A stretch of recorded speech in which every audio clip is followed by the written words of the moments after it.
नमस्कार दोस्तों, कैसे हैं आप लोग। दोस्तों आज मैं आपके लिए ना बड़ी इंपॉर्टेंट बात लेके आया हूं। ध्यान से सुनना जरा। 11th क्लास में आप लोग आ चुके, स्टडी आपको इकोनॉमिक्स की करनी है अब। लेकिन क्या ये जो 11th क्लास का पहला चैप्टर है ये आपके कहीं और भी काम आने वाला है? बिल्कुल काम आने वाला है। जिस जिस बच्चे का कॉमर्स के बाद सीए बनने का सपना है बच्चों, उसके लिए ये चैप्टर बहुत इंपॉर्टेंट है। क्योंकि सीए में जो सीपीटी होता है, सीपीटी का पहला चैप्टर और 11th क्लास का माइक्रो इकोनॉमिक्स का पहला चैप्टर 100% सेम है ना। कमाल की बात। मतलब एक तीर चलाया आपने और दो निशाने। आपने 11th क्लास की स्टडी करी और आपका सीए सीपीटी का भी तैयार हो गया। तो बच्चों मैं आज आपको यही बताने आया हूं कि कौन कौन से टॉपिक इस पहले चैप्टर के आपके सीए में सेम टू सेम आने वाले हैं। आओ जरा उसके बारे में बात करते हैं। तो बच्चों ये कुछ कंटेंट है। सबसे पहले आप पढ़ोगे इंट्रोडक्शन, कि भाई इंट्रोडक्शन में हम ये जानेंगे कि जैसे बाकी सब्जेक्ट की स्टडी है वैसे ही इकोनॉमिक्स की भी स्टडी हमें करनी होती है। यहां पर कोई मुश्किल काम नहीं है काम करने को। तो इंट्रोडक्शन के अंदर ये कुछ टाइप्स चीजें आप जानोगे, जैसे what is economy, why we study economics, economy क्या है, हम इकोनॉमिक्स की स्टडी कर क्यों रहे हैं। ये कंटेंट आपको समझना बहुत जरूरी है क्योंकि इसके बेसिस पे क्वेश्चन आ सकता है। भाई इकोनॉमी जो बात करता है वो एक पर्टिकुलर एरिया के ऊपर बात करता है, जैसे Indian economy, Chinese economy, American economy. हम इनको कंपेयर कर सकते हैं, विच इकोनॉमी इज बेटर। ये कंपैरिजन कैसे हो पाता है आप बड़े आराम से बता दोगे। भाई हमें तो साफ साफ पता है कि अमेरिका की इनकम ज्यादा है। तो ये इनकम ज्यादा कैसे हो रही है? वहां की इकोनॉमिक एक्टिविटीज पे तो डिपेंड करती है इनकम। वहां पर अच्छी रोडें, सड़कें, हॉस्पिटल, ये सारी की सारी इकोनॉमिक एक्टिविटी ज्यादा बेटर हो रही हैं किसी दूसरे कंट्री के कंपैरिजन में, इसलिए वो इकोनॉमी ज्यादा बेटर है।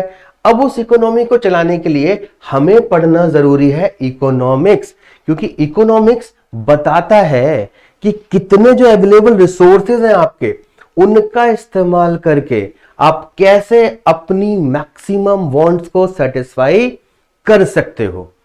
अब इस वांट को सेटिस्फाई करने के लिए हमें समस्या का सामना करना पड़ता है बच्चों, स्कैरसिटी का। ये इस चैप्टर में ऐसे कनेक्टेड है सारी की सारी चीजें। एक एक चीज को डिटेल में एक्सप्लेन करूंगा। अभी मैं सिर्फ छोटे छोटे ग्लिम्स दे रहा हूं आपको।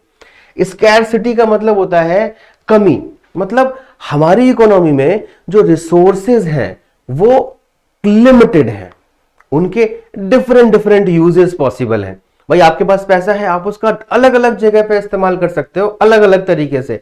सेम इकोनॉमी के साथ होता है, जैसा लोगों के साथ हो रहा है वैसी पूरी इकोनॉमी के साथ हो रहा है। तो इकोनॉमी को भी एक प्रॉब्लम फेस करनी पड़ती है। किसकी वजह से? स्कैरसिटी की वजह से। और इस प्रॉब्लम को बोलते हैं बच्चों problem of choice.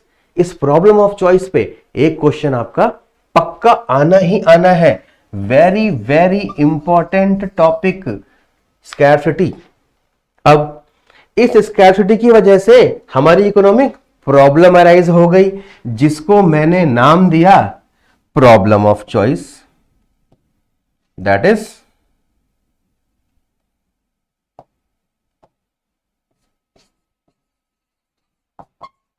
Problem of choice. चयन करने की समस्या, चुनने की समस्या। जब आपके पास रिसोर्सेज लिमिटेड होंगे और आपकी जरूरतें बहुत ज्यादा होंगी, यू हैव टू चूज क्या बनाना है, कैसे बनाना है, किसके लिए बनाना है। अब अगला पॉइंट जो हमें इसमें डिस्कस करना पड़ेगा वो है पॉजिटिव एंड नॉर्मेटिव इकोनॉमिक्स। बच्चों ये क्या होता है? थोड़ा सा हल्का सा मैं एक लाइन में आपको बता दूं।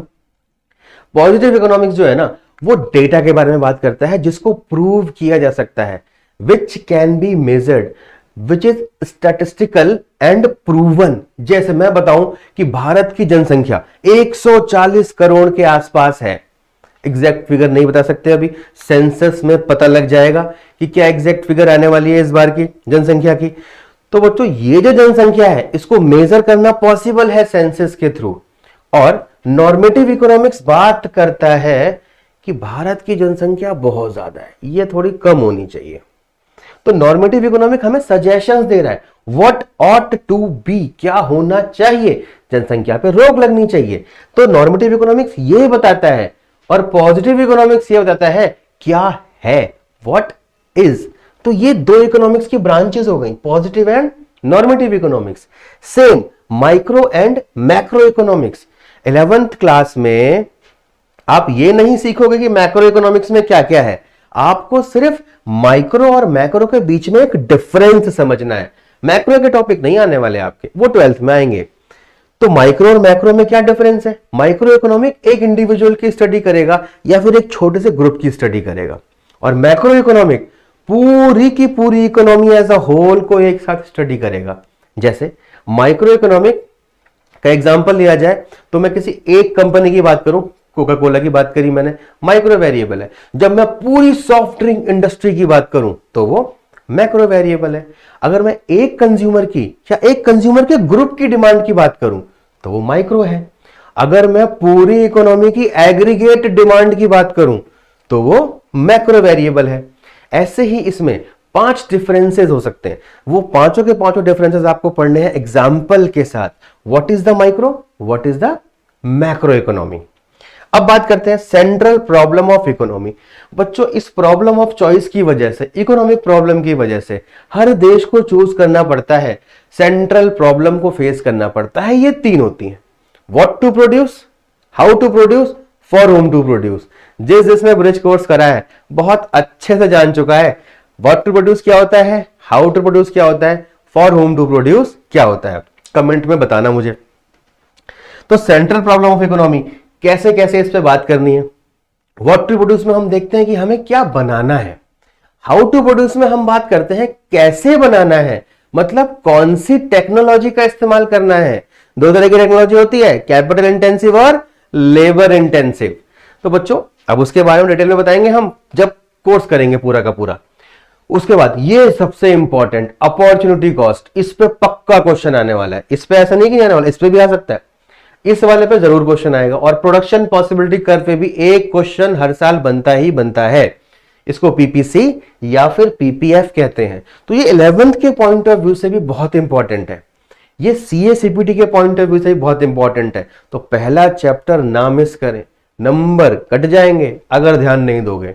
तो बच्चों इन टॉपिक्स को समझने के लिए आप फटाफट से हमारा कोर्स ज्वाइन कर लीजिए, सब्सक्राइब कर लीजिए चैनल को, लिंक को डिस्क्रिप्शन में जाके देखिए, वहां पर आपको फॉर्म फिल करने के लिए मिल जाएगा एक।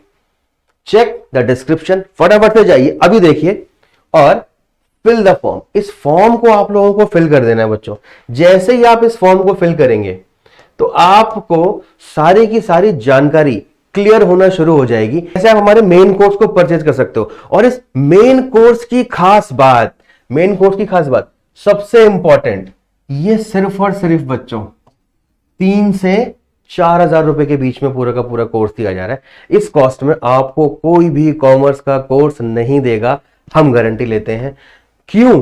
क्योंकि हम हैं स्पेशल और हम आपको दे रहे हैं बहुत सारी ऐसी चीजें जो कोई नहीं दे सकता। सबसे पहली बात, हम आर्ट्स, कॉमर्स और साइंस तीनों स्ट्रीम के सारे सब्जेक्ट्स को पढ़ा रहे हैं। तो एक ही प्लेटफॉर्म पे आपको पूरी की पूरी टीम अवेलेबल है।